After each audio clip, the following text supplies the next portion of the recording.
Olha quanta gente legal chegando aqui. Doutor Sig, obrigado Sig. Todo mundo tá ouvindo. Ah, Nini, Aline Pinheiro, essa menina.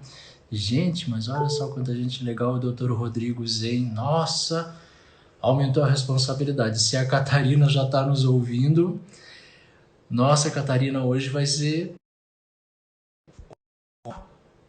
Deu um cortezinho, voltei. Voltei para todos aí.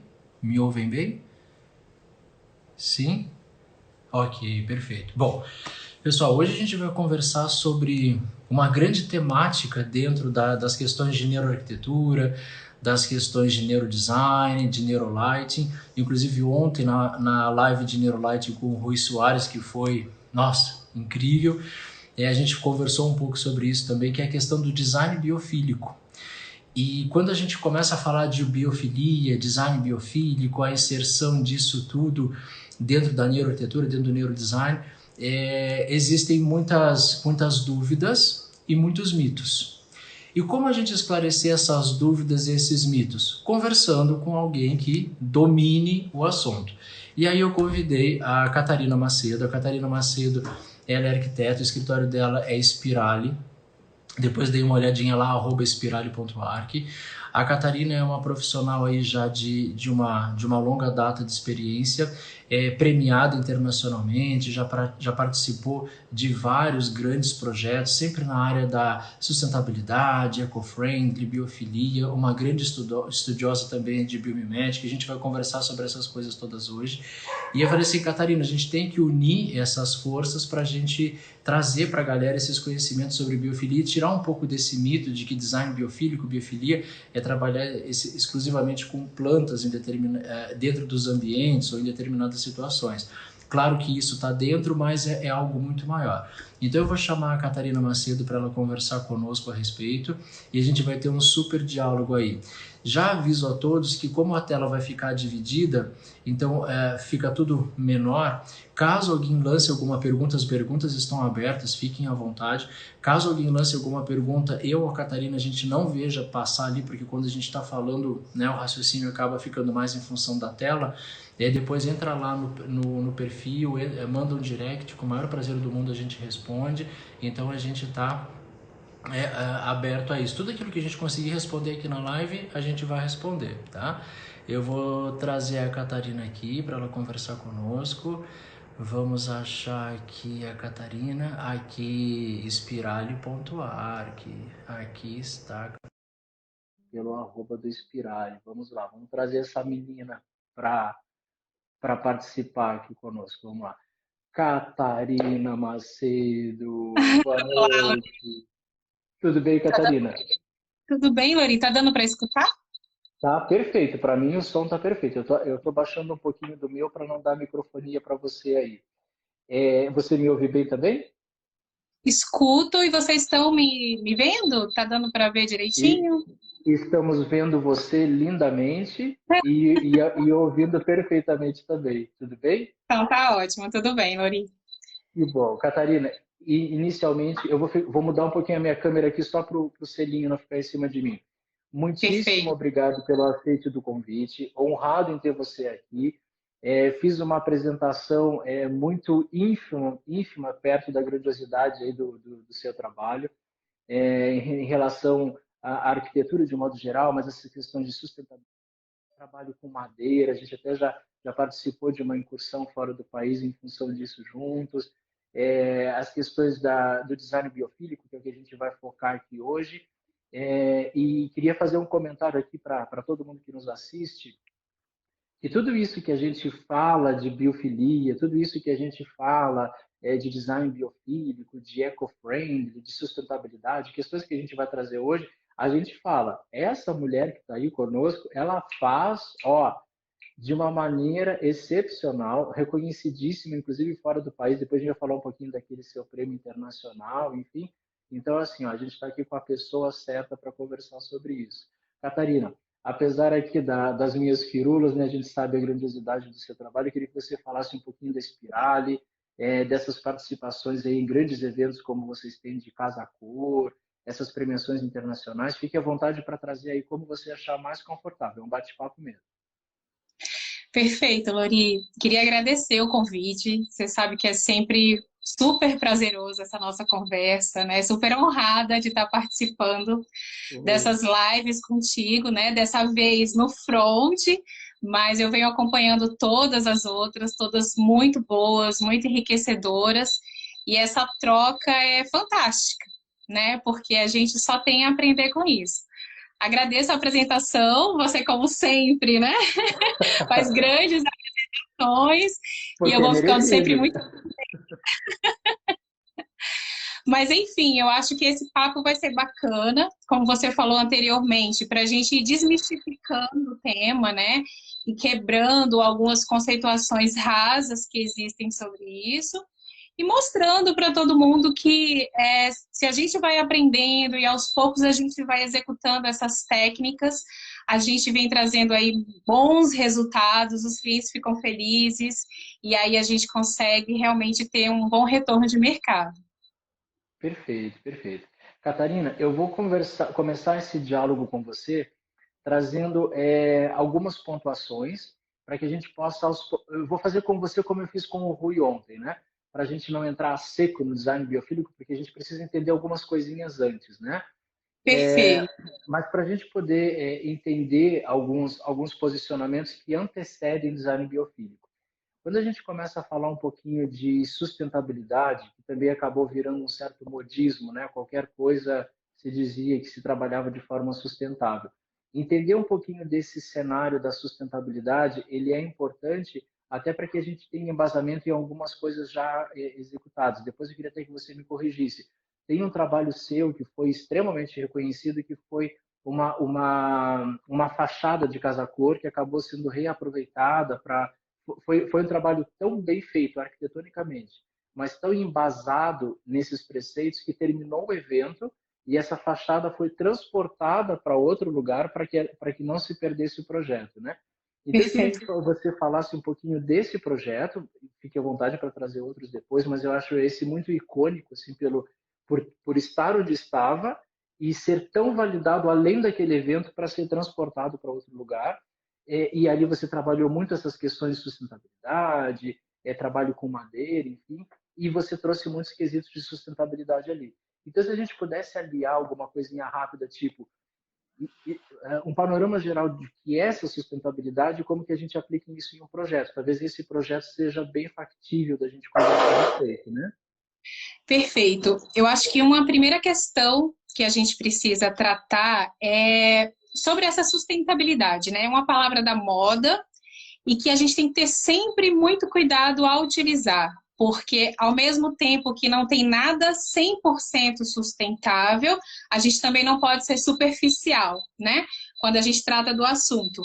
Então, inicialmente, entender que sustentabilidade não é, a gente não trata só de questões ambientais, a gente fala do tripé, né, que é muito difícil de equilibrar, mas é uma busca onde nessas práticas de arquitetura a gente precisa equilibrar questões ambientais, sociais e econômicas, né? Então, houve um momento em que a gente tem um grupo, né, com vários parceiros e que a gente quis popularizar um pouco dessas práticas e a gente buscou uma parceria com a Casa Cor, que foi muito bem aceita, e a gente fez a fachada sustentável da Casa Cor, né?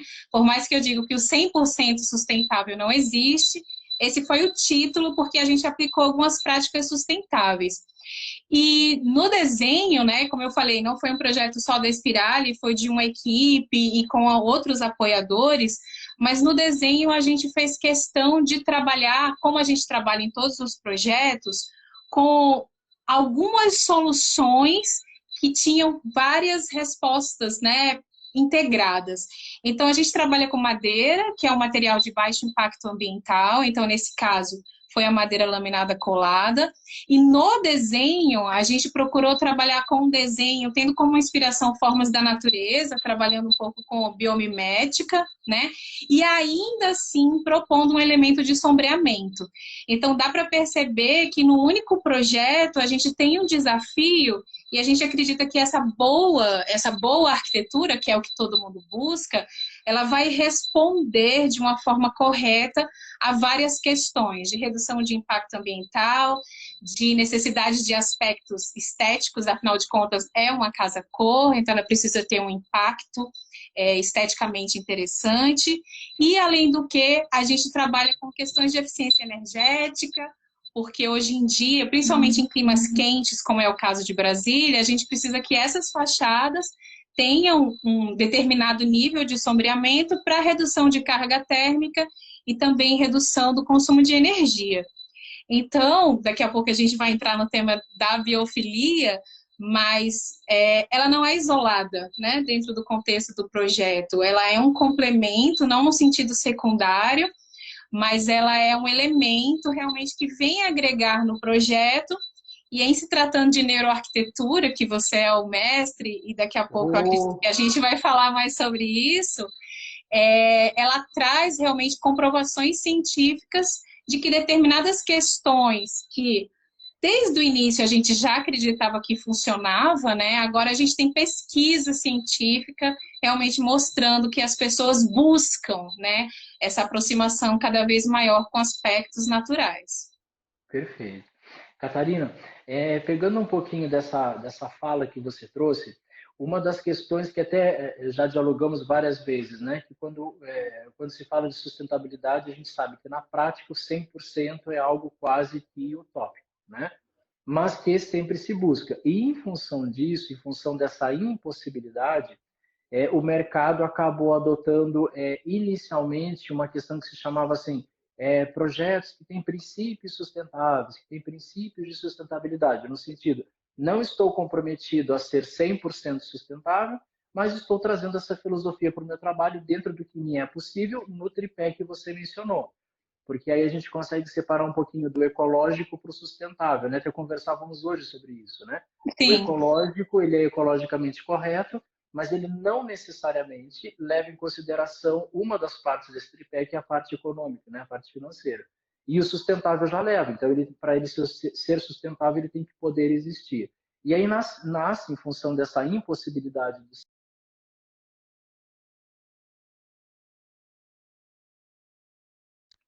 no próprio IPOG, né? A Catarina faz parte de vários times de professores do IPOG em vários cursos, e lá a gente traz essas questões do eco-friendly como uma proposição projetual onde nós não estamos 100% comprometidos com a sustentabilidade, mas dentro do que nos é possível, de acordo com a realidade financeira também do cliente, a gente aplica isso. E aí eu queria que você nos auxiliasse aqui para a gente poder começar a migrar aos pouquinhos para dentro da biofilia e citar também a biomimética, que vai aparecendo várias questões sobre. Inclusive, uma questão que apareceu aqui, Catarina, que eu queria que você respondesse, a Carla perguntou em qual foi a casa-cor dessa fachada, antes de eu seguir o assunto. Qual foi? Tá, foi a Casa Cor Brasília de 2016. De 2016, perfeito. Então, assim, quando a gente fala de sustentabilidade, de eco-friendly, entrando para a biofilia, a gente já começou a desmistificar a sustentabilidade, falamos um pouco do que é esse eco-friendly. Quando a gente vai para o campo do design biofílico, da biofilia, e aí a gente depois vai entrar com algumas questões de biomimética, que eu já tinha recebido hoje à tarde umas perguntas a respeito, eu queria que você estabelecer assim como eu fiz ontem com o Rui, né? Tem muito mito em cima do que se fala de design biofílico. E geralmente se pensa que ou o design biofílico é paisagismo, ou que o design biofílico é o fato de eu colocar plantas no espaço. E a gente sabe que essa biofilia, na verdade, está ligada a tudo que é natural. Ventilação, iluminação, enfim, materiais e tal. Eu queria que você começasse a discorrer um pouquinho sobre esse design biofílico. A gente sabe que o gráfico, né, que o organograma do design biofílico é gigantesco, mas que você pudesse discorrer um pouquinho desses elementos, desses parâmetros que nos guiam dentro de um design biofílico a nível de projeto, né? Perfeito, Luri. O tema está muito forte atualmente, né? Então parece que é um tema novo, então é importante a gente falar que o tema surgiu na década de 60 e só na década de 80 que ele começou a se popularizar, mas para a gente aqui no Brasil, para as pessoas que não acompanham muito, né, essa tendência da sustentabilidade, parece que ele surgiu agora. e realmente de uma forma rasa, as pessoas enxergam o design biofílico como colocar plantas no ambiente interno. Então, como você falou, foi detectado por vários pesquisadores que existe uma tendência natural das pessoas quererem estar próximos de ambientes, de espaços ou de elementos mais naturais. A gente pode fazer um exercício rápido mental aqui com todo mundo que está assistindo a gente, todo mundo dentro de casa, né? Então, se as pessoas pararem para pensar, fecharem os olhos e se imaginarem aonde que elas queriam estar agora para relaxar, para descansar, para reduzir a tensão e o estresse, eu tenho certeza que 99% das pessoas iriam pensar num espaço aberto, né, num local próximo da praia, com a vista para o mar, enfim. Dificilmente as pessoas pensariam, eu acredito, num shopping ou num escritório convencional. Então, isso já é um pensamento comum, né? Só que agora a gente traz pesquisas que comprovam isso. E as pessoas cada vez mais querem estar num ambiente onde elas se sintam, vamos dizer assim, pertencentes a esse espaço. E é nesse ambiente que elas vão se tornar mais criativas, onde elas vão querer estar mais tempo. Então, a biofilia, ela trabalha com esses aspectos. Existem uma série de práticas projetuais que a gente pode ir listando no decorrer da live, mas não é simplesmente ter plantas, né? Por exemplo, o fato de você trabalhar com elementos mais sinuosos, elementos mais orgânicos, isso remete, né, o olhar das pessoas, o raciocínio das pessoas de que aquilo tem uma referência mais natural, né? O uso de materiais como pedra, madeira, estar perto de elementos naturais como água, vento, luz, essa a integração do ambiente interno, do ambiente externo, né, que os arquitetos muitas vezes buscam, também faz parte da biofilia. E o que eu acho importante ressaltar, a gente vinha conversando hoje mais cedo também, é que para não parecer também um aspecto raso, então eu só vou abrir a janela, deixar a luz entrar, colocar uma plantinha, né? Fica parecendo uma receita de bolo. A gente tem que ter consciência de que nós projetamos para uma determinada pessoa ou um grupo de pessoas que está num determinado local. Então, uma estratégia, por exemplo, que eu vou trabalhar para o Rio Grande do Sul, provavelmente ela não vai funcionar em Macapá. Então, é um link muito forte que a gente tem com as estratégias bioclimáticas, que a gente trabalha no Eco-Friendly. Um exemplo claro que eu trago é com relação à água. Eu sei que estar próximo da água faz as pessoas relaxarem, todo mundo gosta de ouvir o barulho, mas aqui em Brasília, especialmente, né, onde eu moro hoje, eu sou de Maceió, mas eu moro hoje em Brasília, aqui especialmente, a água, além de trazer essa sensação, vamos dizer assim, de conforto psicológico, ela também traz a questão do aspecto do conforto ambiental, porque se ela é bem trabalhada, né, integrada com a ventilação, a gente também pode reduzir a temperatura do ambiente e aumentar a umidificação. O que não vai acontecer em Maceió, por exemplo, porque eu tenho geralmente ao longo do ano uma elevada umidade relativa do ar, onde eu não tenho a necessidade de água no ambiente interno para elevar ainda mais essa umidade. Então, a biofilia ela tem que ser trabalhada junto com as questões de estratégia bioclimática, porque senão ela vai virar meramente um elemento decorativo, que algumas vezes pode funcionar, mas nós, profissionais da área, podemos fazer mais que isso. Exatamente. Não, e essas questões todas elas estão sempre interligadas com outras, né?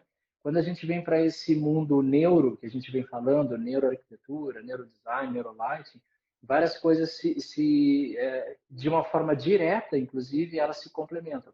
Ontem na live com o Rui, que você também assistiu, nós falávamos muito da interação da luz. E essa interação da luz, ela tem a ver, por exemplo, como você falou agora, de materiais. Não apenas com materiais, mas também com cor, né? E aí o modo como a gente usa a cor e a luz vai ser refletida, e isso me dá uma relação com outros elementos do espaço, pode ser visualizado também pela biofilia, não apenas pela questão da iluminação natural, mas pelas escolhas todas que a gente vai fazer. Né? Enquanto você falava, eu fui baixando a cabeça que eu estava fazendo anotações de algumas coisinhas que passavam aqui. Sim. Se eu me equivoquei nos nomes, me perdoe. A Luciana, ela perguntou se a live ia ficar salva. Vai, ela fica 24 horas no Stories e depois ela vai para o YouTube. Então vai estar salva assim. A internet dela parece que não estava muito boa.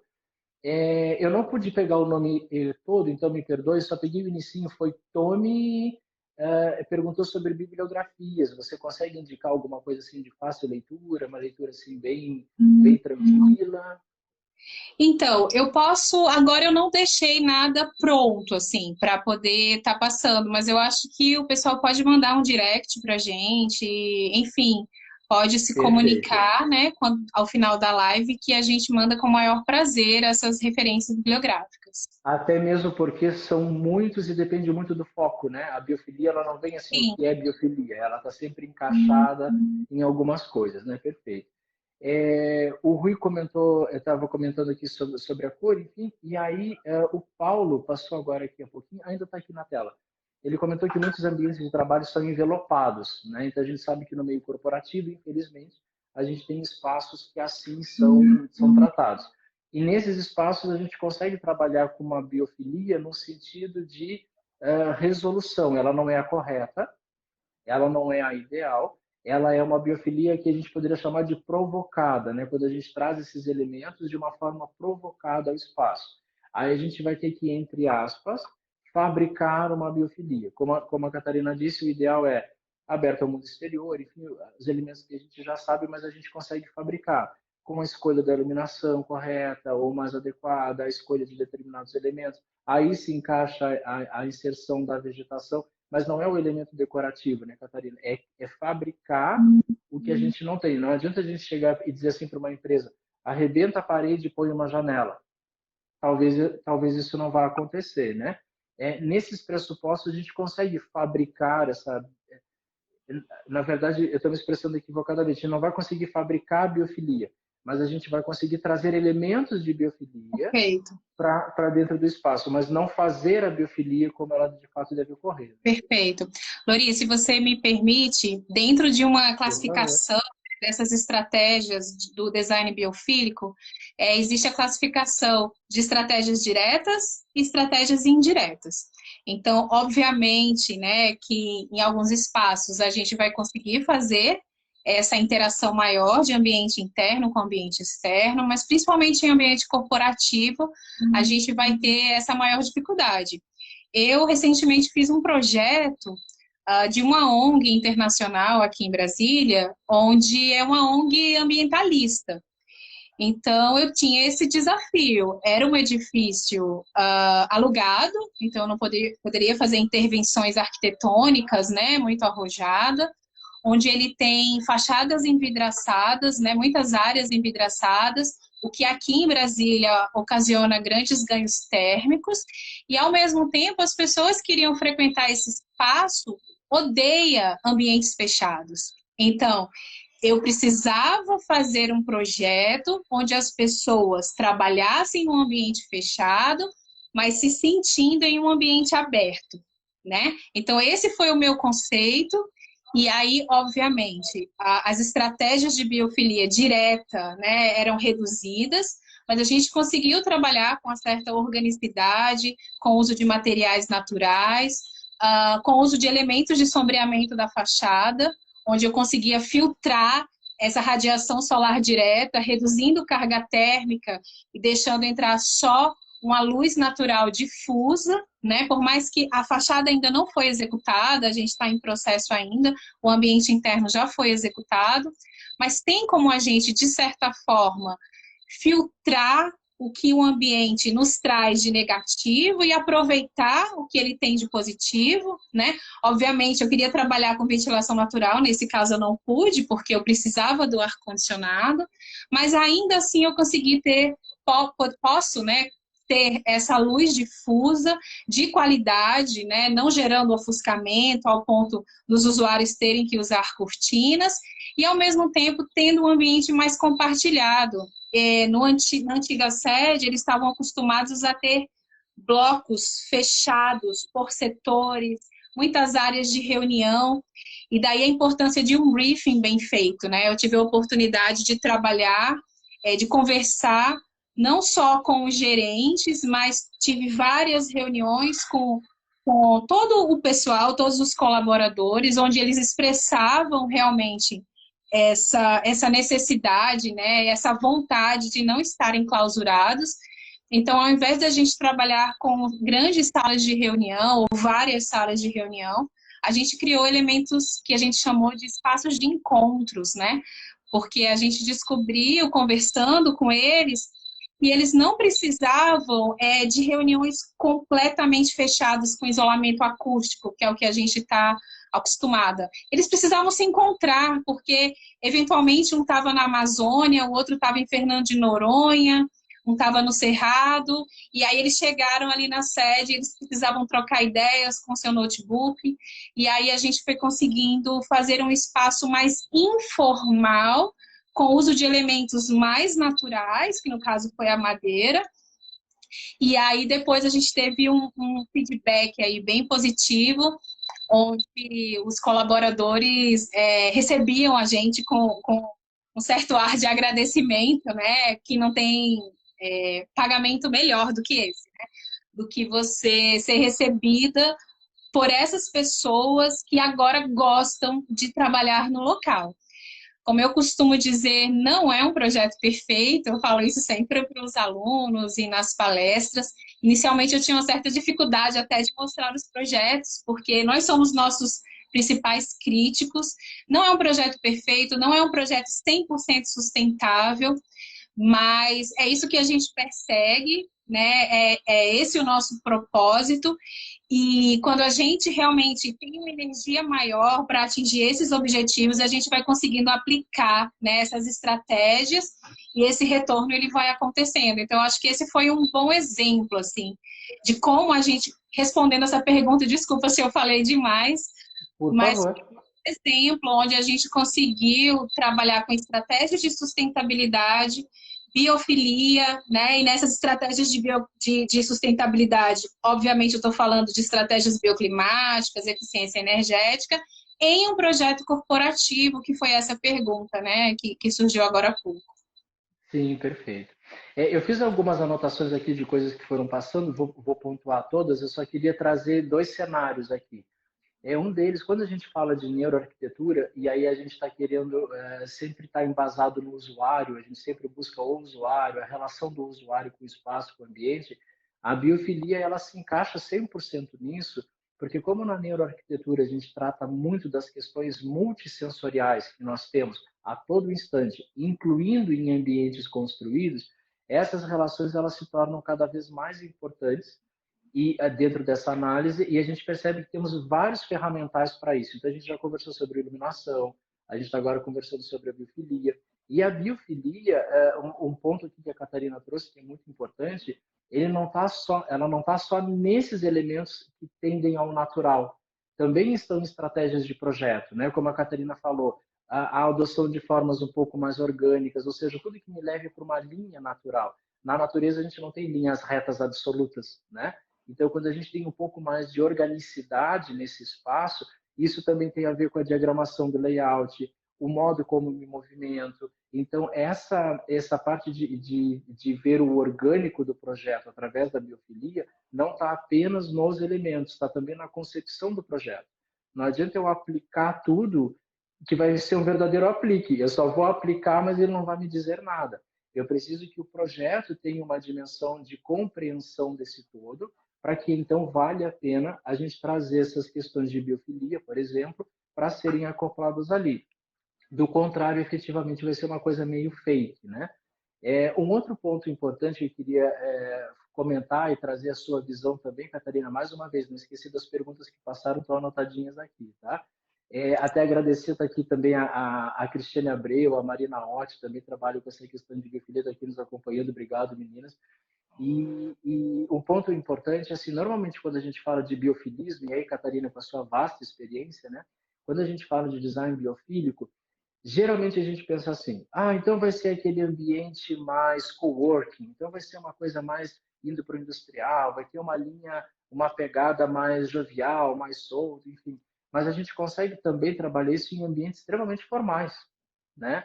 Uma estrutura corporativa mais formalizada, que não tem. Agora a Catarina trouxe um exemplo, por exemplo, de uma ONG. Alguém perguntou qual era, é a WWF, certo, Catarina? Até depois Certo. teve uma pessoa que complementou para a gente. É o A gente tem algumas, isso, a gente tem algumas vamos chamar assim, pegadas projetuais que vão para essa linha, e ok, se aplica, mas isso não quer dizer que uma linha mais formal, que tem um ambiente que requer um tratamento de projeto, um tratamento estilístico mais formalizado, que a gente também não consiga aplicar isso, né? Queria que você falasse um pouquinho, Catarina, dessa vertente estilística, que a biofilia ela se Tá. acopla nos dois. Ela não é só o jovial, o despojado, mas ela pode ir para essa outra linha também, né? Perfeito. Tive várias coisas para falar, deixa eu organizar aqui. Desculpe, qualquer coisa eu vou retornando. Várias vertentes. Então, assim, existem os mitos, né? Como você falou anteriormente. Eu tenho um caso clássico que eu comento. Um cliente chegou lá no escritório e falou assim: Ah, Catarina, eu gostei até daquele seu projeto, daquela casa, mas eu não queria essas coisas de sustentabilidade, não. Eu queria uma casa normal. Então, assim, o que é normal para as pessoas? Né? Então, existem alguns mitos que a gente precisa começar a desmistificar. Um deles é que sustentabilidade e biofilia tem uma relação direta com o rústico, né? Outras pessoas acham que é caro, que é complicado, e na verdade é projeto, né? Quando a gente tem o briefing bem feito do cliente, a gente consegue entender qual é o orçamento que a gente tem disponível e até onde a gente pode ir, né? E como você falou, não necessariamente trabalhar com sustentabilidade ou com biofilia, a gente vai trabalhar com o rústico. Muito pelo contrário, né? Na maioria das vezes, não é isso que a gente faz. E teve uma pergunta também que veio, que eu acho que é complementar a essa que você está fazendo, Lori. Será que é o momento para investir nisso? Né? Como é que eu faço para convencer o meu cliente a aplicar a biofilia ou a sustentabilidade? Que é a A pergunta gente do Vinícius que está aqui, né? isso, que eu li Isso, estava rapidamente. anotadinho aqui, Vinícius, mas a gente vai pegar, mas tá lá. Eu As acho outras eu já anotei aqui também. perfeito, que eu acho que complementa a resposta. Existem vários tipos de cliente e a gente diz que tem o cliente onde a sustentabilidade já está no DNA. Seja na pessoa física ou seja na pessoa jurídica, né? Que eu não preciso gastar muita minha energia para convencê-lo. Então, a gente fez uma loja agora de cosméticos que tem uma linha vegana. Então, obviamente, eu não preciso convencer essas clientes de que eu vou trabalhar com essas estratégias, né? Por outro lado, eu tenho clientes em que não se interessam muito pelo tema e a minha resposta para esses clientes que não se interessam é que o meu processo projetual, ele não tem como ser diferente, porque eu acredito que numa boa arquitetura, a gente precisa levar em consideração os aspectos climáticos, né? Isso faz parte de um bom projeto de arquitetura. O que a gente percebe hoje é que isso vai ficando cada vez mais distante em função de uma pressão de mercado, de recursos, de tempo e de uma série de outras considerações. E que esses aspectos, se forem levados em consideração desde o início do projeto, a gente diz que a base da pirâmide, esse projeto não necessariamente vai ficar mais caro. Obviamente que para a gente trabalhar com todos os aspectos da sustentabilidade e aí da biofilia, a gente tem aí um escalonamento de valores, mas minimamente falando, eu tenho algumas questões relacionadas à distribuição de espaço, né, layout, consideração de luz natural, consideração de ventilação natural, que são elementos gratuitos que estão aí para serem aproveitados. E isso faz parte do processo projetual, do nosso projeto projetual na Spirali, independente do cliente estar interessado ou não, né? No entanto, alguns deles têm mais interesse, a gente pode ir mais além, e outros a gente vai parando antes, por mais que a gente queira seguir um pouco mais. E alguns vêm perguntando, mas será que é hora de investir um pouco mais? A gente vai, né, veio de uma crise, provavelmente a gente está aí num momento também delicado. E o que eu acredito é que todo momento de retração, em todo momento de retração, a gente precisa resolver os problemas de uma forma diferenciada. E que eu converso nas palestras e com os meus alunos é que se a gente resolve os problemas da mesma forma, né, a gente não vai conseguir se diferenciar no mercado. Então, é óbvio que para trabalhar com sustentabilidade e biofilia, a gente precisa estudar mais, a gente precisa embutir no nosso discurso um linguajar mais técnico, né? Para que realmente a gente consiga convencer esse cliente e mostrar os benefícios para ele.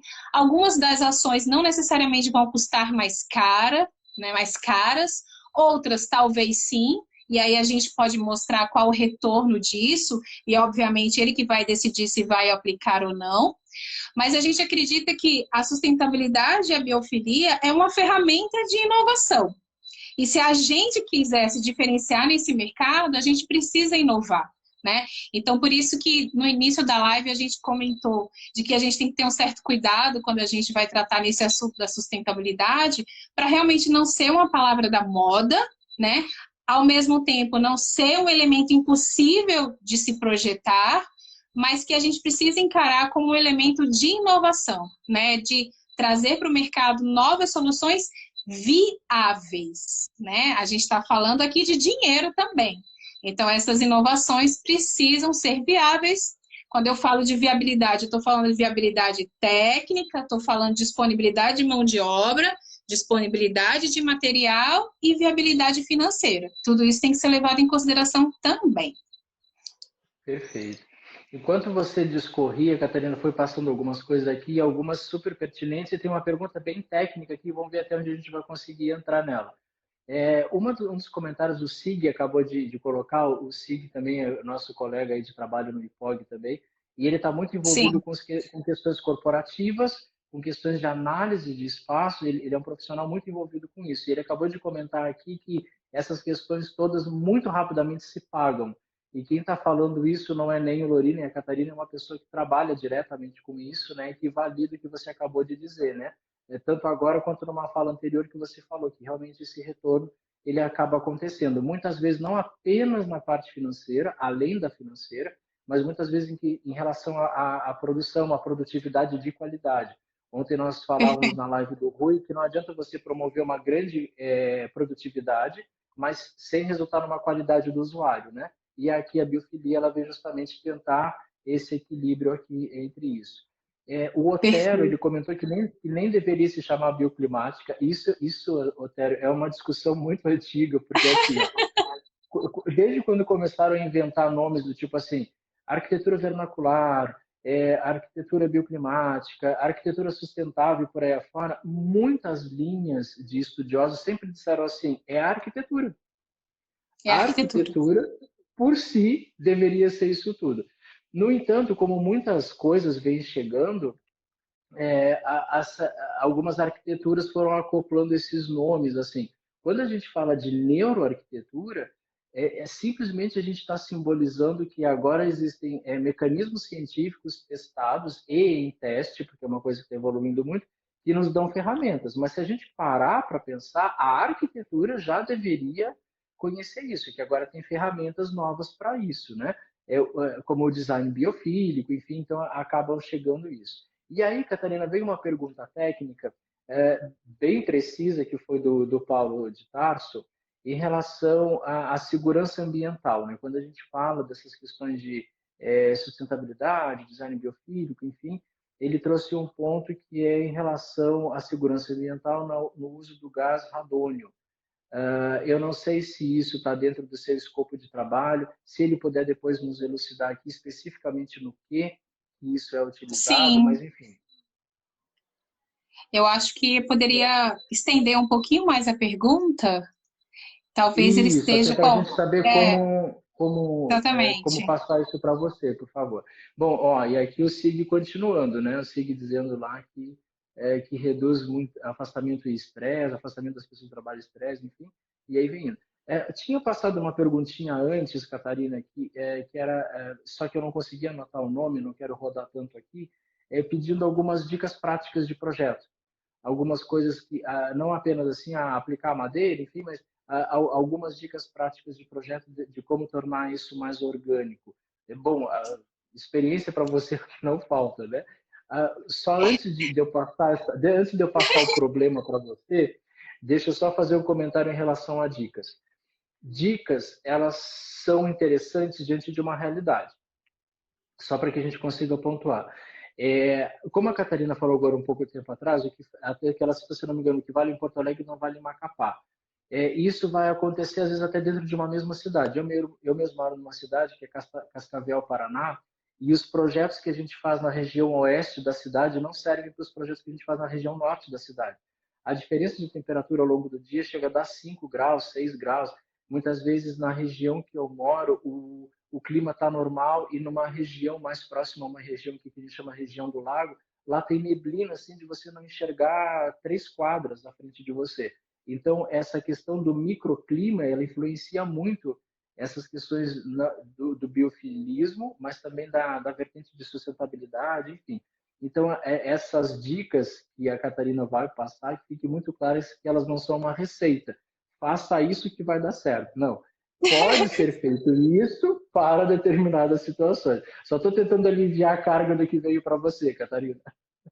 Perfeito, Lori, obrigada.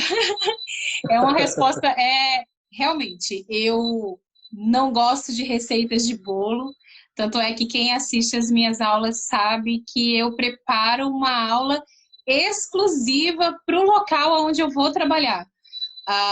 Eu não quero cometer gafes, né? Por exemplo, para quem não conhece o Nordeste, acha que o Nordeste é uma coisa só. E que, na verdade, morar no litoral do Nordeste é completamente diferente de morar no interior do Nordeste, onde a gente precisa de estratégias completamente diferentes de projeto. Mas existe na bibliografia uma classificação dessas estratégias, né? Que a gente chama de elementos, critérios e padrões, que é esse organograma aí gigante que o Lori comentou, onde ele consegue classificar os tipos de estratégias projetuais relacionadas à biofilia. Então, a primeira tem relação com o conceito, né, que é o que o cliente espera desse espaço. Ele quer que o espaço seja, vamos dizer assim, seja uma espécie de um refúgio para ele, né, uma área de descanso onde ele se isole completamente, ou esse espaço precisa estar aberto para o ambiente externo para ele deslumbrar uma vista maravilhosa. Para ele, esse ar de mistério é importante, não é importante, enfim, tem uma série de sensações que tem relação com o conceito do projeto, que a gente pode trabalhar como estratégia, né, e que isso é chamado, né, nessa classificação de experiência do lugar e do espaço. Tem a experiência direta com a natureza, que a gente já comentou, que provavelmente é a mais óbvia, né, que é a presença de água em locais frios, do fogo, do ar, da luz, da vegetação, de repente a vista, né, de pássaros, paisagens, etc. e tal. Tem a conexão visual, que por mais que o elemento natural não esteja no ambiente interno, a gente pode fazer essa conexão visual. A luz natural, que já foi muito bem falada ontem pelo Rui, que eu não vou relembrar, porque a live foi fantástica. Quem não assistiu, vale a pena assistir. A luz natural, ela traz alguns estímulos, né? A gente sente que o dia nasceu por causa dessa luz mais amarelada, a gente sente que o dia está indo embora, né, por conta dessa mesma luz, e no meio do dia a gente se torna mais produtivo, porque é uma luz mais azulada.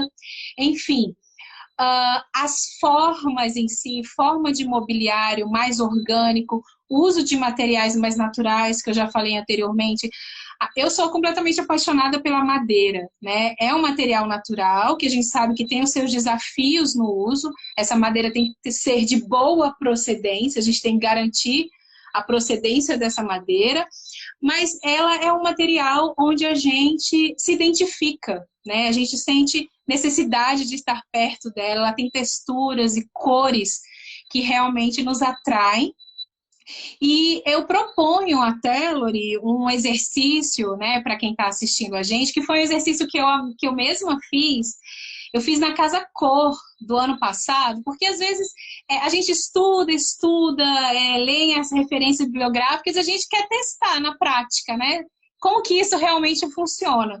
E aí sim a E gente se vai ganhando mais funciona, né? Vamos segurança. ver. E vai ganhando segurança nas proposições. Então, na Casa Cor do ano passado, aqui em Brasília, eu estava estudando bastante sobre o tema, eu não participei da Casa Cor, eu fui visitante, né? Então, eu fui visitar os espaços e comecei a observar os espaços que as pessoas ficavam neles. As pessoas passam por todos os espaços, mas elas escolhem alguns espaços para descansar, alguns espaços para conversar, alguns espaços para relaxar. A mostra é muito grande, né? E no meio da mostra as pessoas ficam cansadas. Eu sei que você faz esse mesmo exercício, fazendo com que as pessoas saiam da Casa Cor e lembrem, né, de alguns espaços, aqueles que ficaram mais marcantes. O exercício que eu fiz foi um pouco diferente. Eu comecei a anotar realmente quantas pessoas estavam sentadas em cada espaço que eu passei, e depois eu comecei a anotar os elementos desses espaços. Então, era nítido a percepção de que as pessoas realmente ficavam nos espaços que tinham mais elementos. Não necessariamente vai ser o espaço vencedor da Casa Cor, não necessariamente um design mais arrojado, mas eram os espaços onde as pessoas se sentiam mais aconchegadas, uma sensação de pertencimento, uma sensação de que elas já conheciam aquilo e por isso elas poderiam ficar mais um pouco. Outros ambientes super bonitos, mas muito cleans, muito refinados, eu percebi que boa parte dos visitantes observavam, mas nem entravam, né?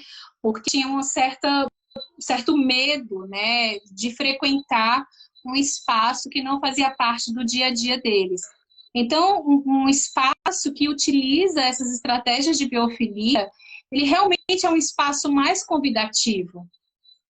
E não é à toa, né? Não deixa de ser um clichê que até uma outra convidada sua comentou numa outra live, Lori, eu acho que foi a Carol. A gente não pode deixar de falar dos espaços tipo Google, né?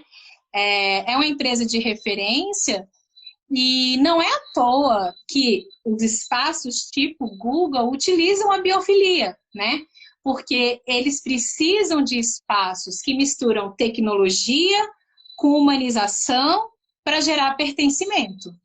As pessoas que trabalham lá querem trabalhar lá, elas se sentem fazendo parte da empresa, né? Elas não simplesmente vão lá cumprir as 8 horas e vão embora.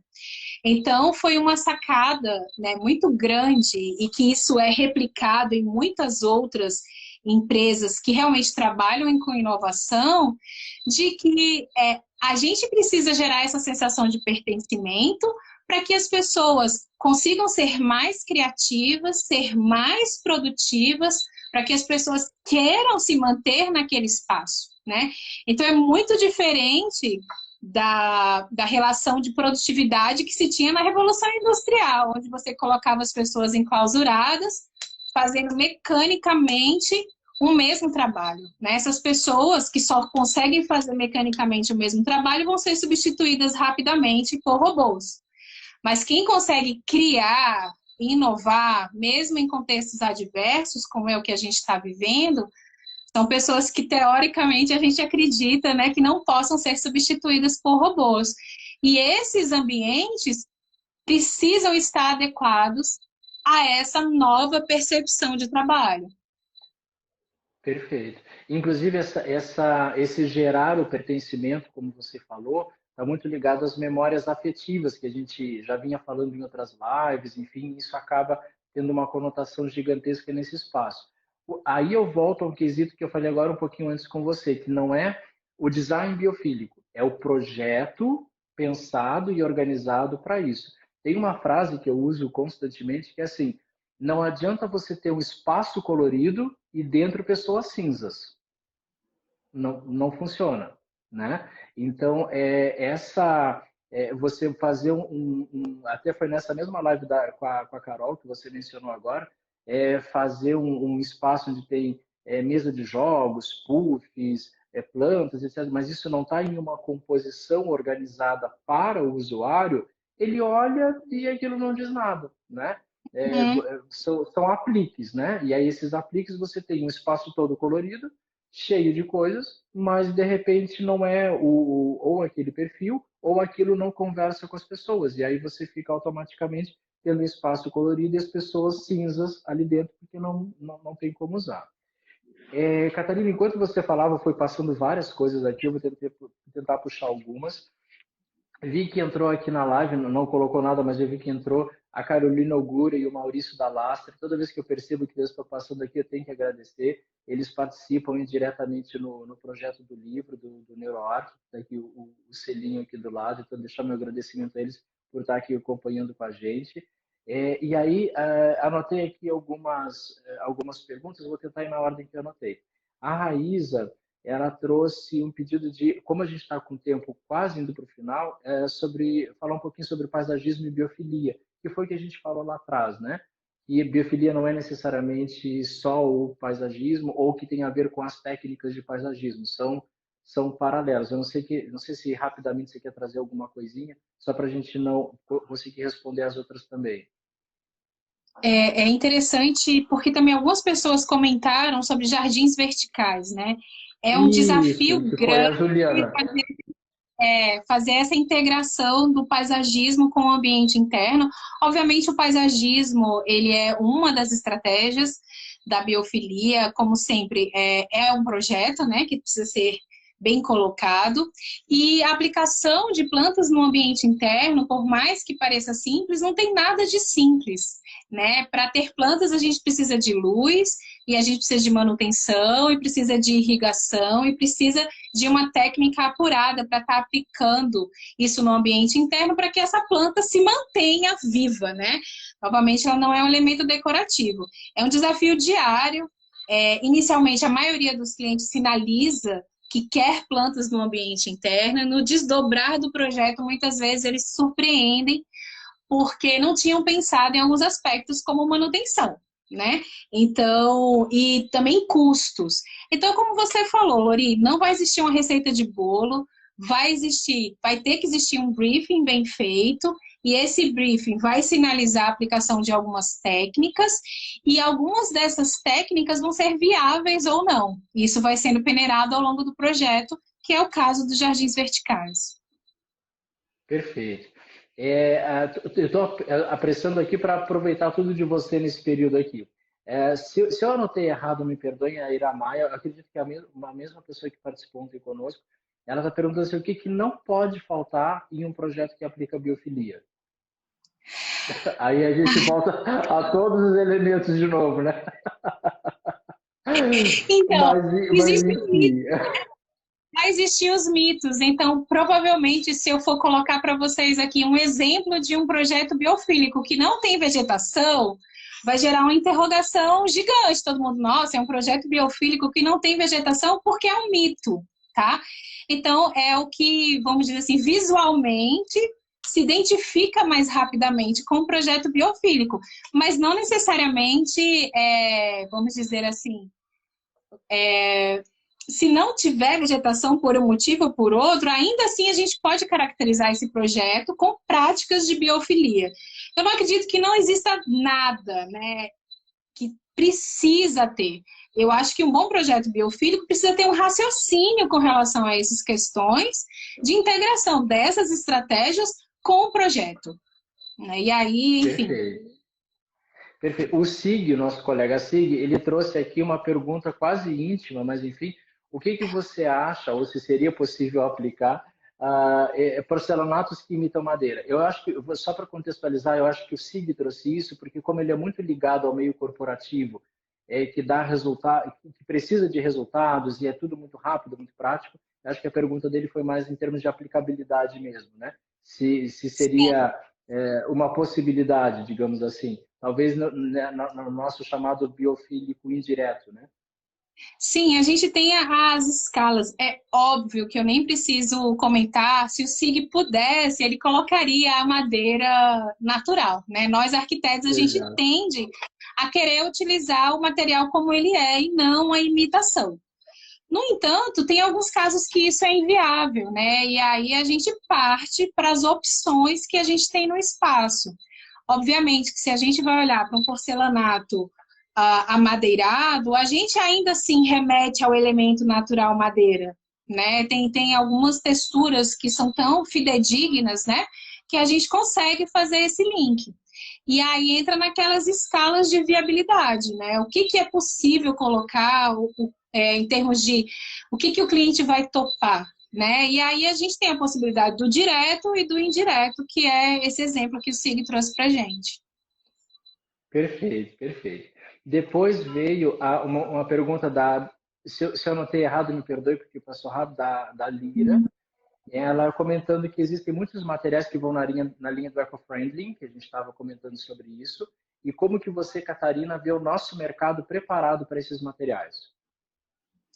Acho que Bom, estamos vendo em termos de oferta e de valor, né? o Brasil é gigantesco, né? Não preciso retomar essa fala. Então, o que eu acho que a gente precisa fazer? Não vai existir um mercado de braços abertos dizendo assim, olha, eu te quero. Você vai precisar identificar esse seu cliente e ir atrás dele. E na hora que você identifica esse seu cliente, você precisa estar preparado com certo arcabouço. Então, existem materiais mais convencionais que já estão no mercado e que te trazem essa relação mais próxima com a natureza.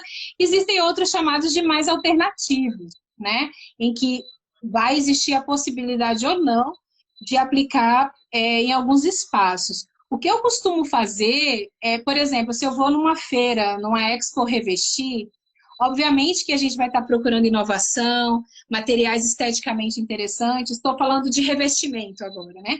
Mas o meu olhar vai muito para a inovação relacionada à sustentabilidade. Se vocês frequentam a Expo Revestir, vocês vão perceber que na maioria dos estandes que fala de inovação, a sustentabilidade está ligada a essa inovação. Então, não necessariamente o material que está sendo ofertado ele é 100% sustentável, mas que houve alguma evolução, por exemplo, do processo produtivo, alguma questão relacionada à redução de desperdício ou à troca de uma determinada matéria-prima para redução de impacto ambiental. Então, quando eu vou nesses locais, eu olho um pouco por trás, né, dos bastidores. Ele está falando de sustentabilidade, ele está falando de biofilia, mas por quê? O que aconteceu, né? Para a gente ter uma análise crítica também sobre o que está ofertando. E aí a gente vai listando esses materiais que estão vindo no mercado e voltando para Brasília, eu vou atrás dos fornecedores. Saber, tem aqui em Brasília? Não tem em Brasília? Ligo. Tem como trazer uma amostra para o escritório? Quanto que custa? Né? Será que já foi aplicado em algum local?